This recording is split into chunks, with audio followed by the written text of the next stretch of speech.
like one today. It's fitting, I suppose, for the mood. I mean, it's kind of overcast today, although the sun's peeking out now. Hello, y'all. Sorry about how awkward this looks. Okay, I wanted to hit another difficult topic today. Not because I'm into the negative, the dark side of things.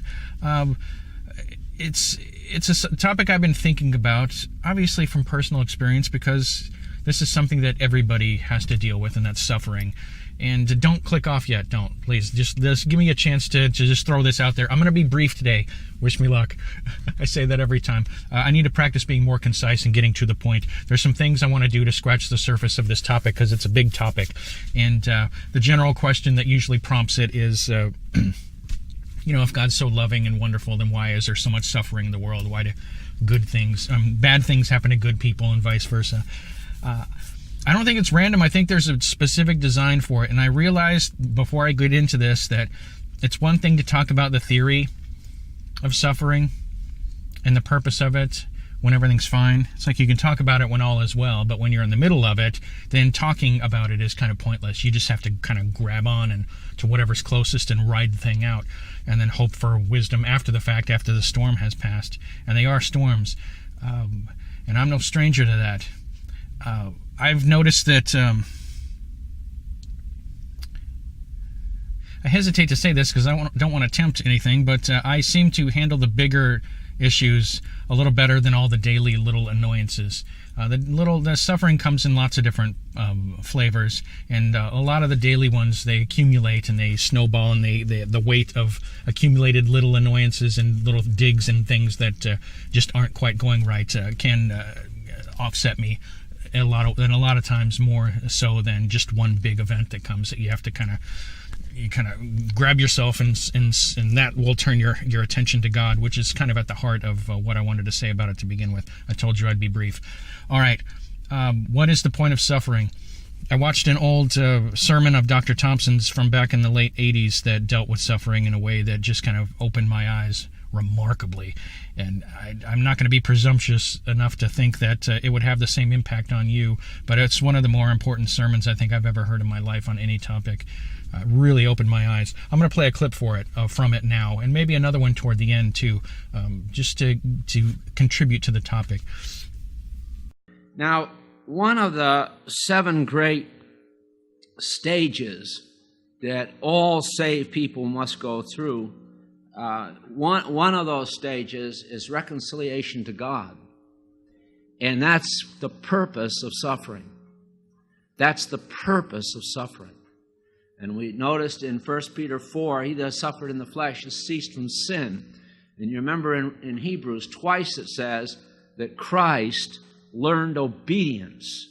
Now in being reconciled to God, the thing is that God never changes. God is never accommodated to us.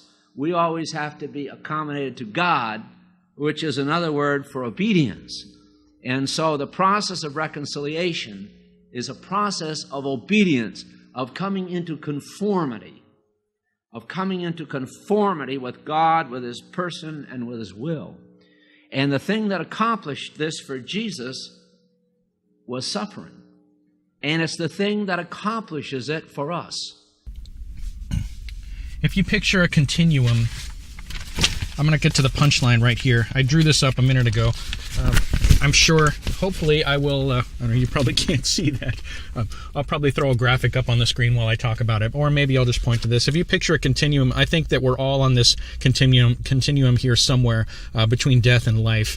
And I think that it's human nature to want to settle wherever we're at on that continuum and just enjoy life. I don't have mental issues. I'm not a glutton for punishment. I'm like anybody else with a healthy mental attitude. I'd like to just enjoy life, enjoy the days as they go by, and the minutes as they go by. Just relax, treat people well, enjoy my family around me, have pleasant, certain blessings and things. I'm not greedy.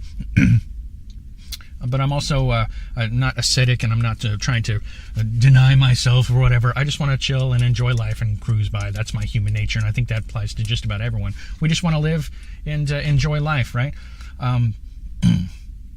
But I think the tendency then is to try to you solidify where you're at on this continuum between death and life. I think that everything that happens in our life, the little annoyances and the big ones, the purpose is to dislodge us and get us moving. And I think that every time something happens, little or big, it shakes up where we're at, and like a shotgun going off in all the trees, the birds fly out of the tree, and it gets us moving in one way or the other. Because I think what God is after, he's after certain things, which goes back to our discussion on why God made man to begin with. He's got certain things that he needs. There's a theological term I discovered recently. I can't remember it right now, but I'm going to play a little clip where it talks about it. The idea is that thinking that God could ever need anything from us, like that we would fulfill any need of his, is laughable to this particular mindset. I'm going to play the clip now and show you what I think. Do you know the theological term, although we didn't cover that in Trinitarianism, so I don't want you to think you should remember it, but you know the theological term that means that God is in need of nothing? Aseity. He is in need of nothing.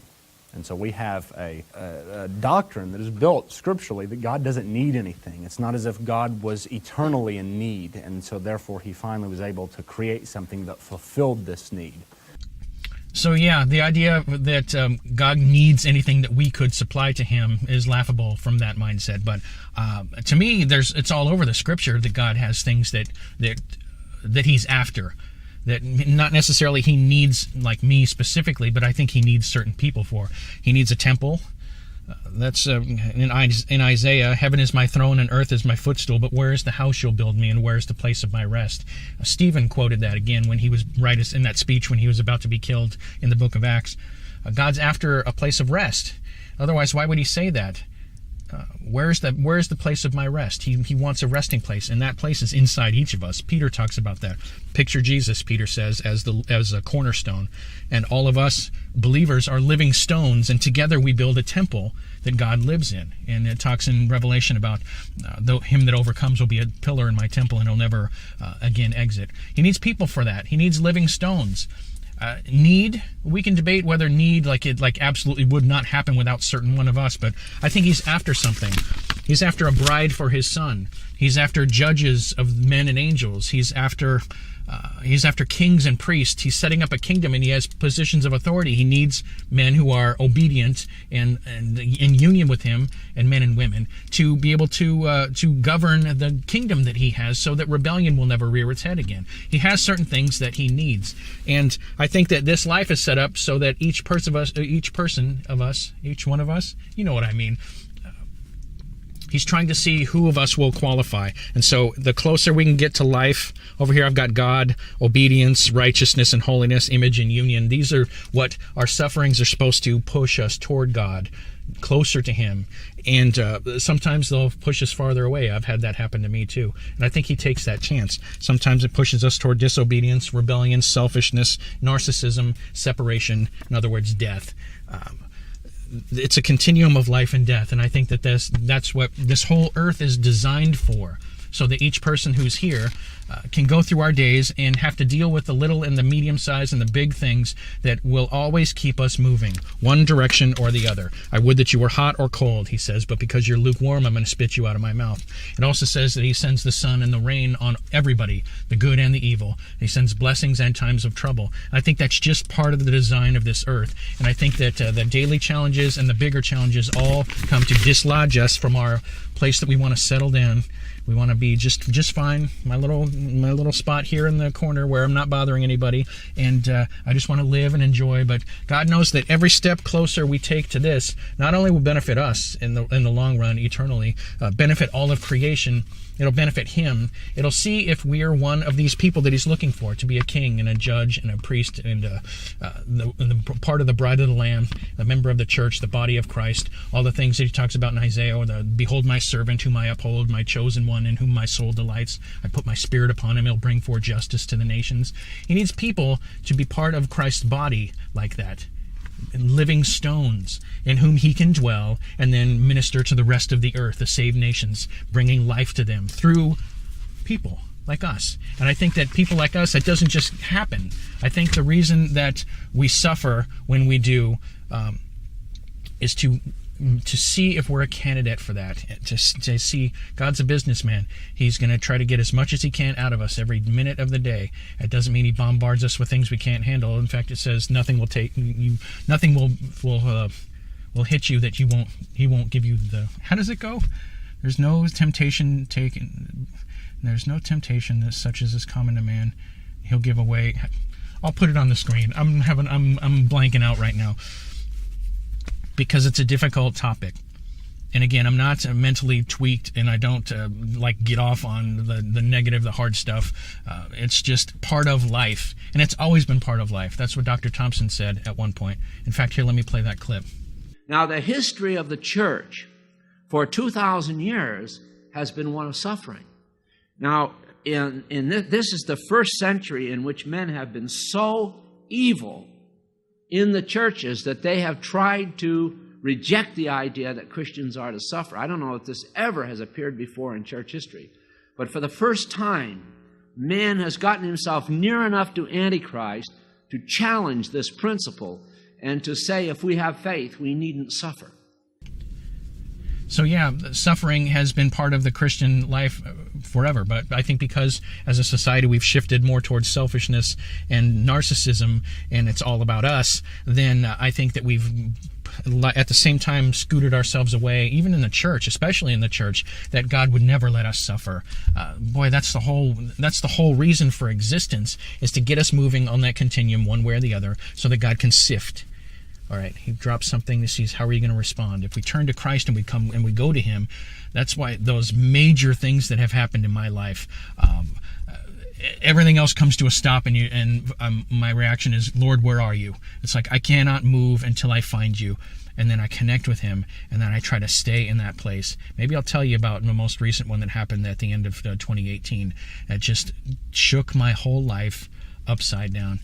Though there are major events like that, Garden of Gethsemane's, if you will, that happen to us. And then there's the daily challenges. And the daily challenges trip me up.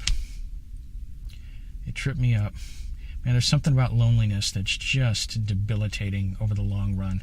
I can handle it in little spurts, but man, and that affects the undercurrent. And so the little annoyances that come, that are built on top of that sea of pain that comes from being alone, especially in a situation where you're not supposed to be alone, it's just a strange soup, and the fruit of it is hard to handle sometimes.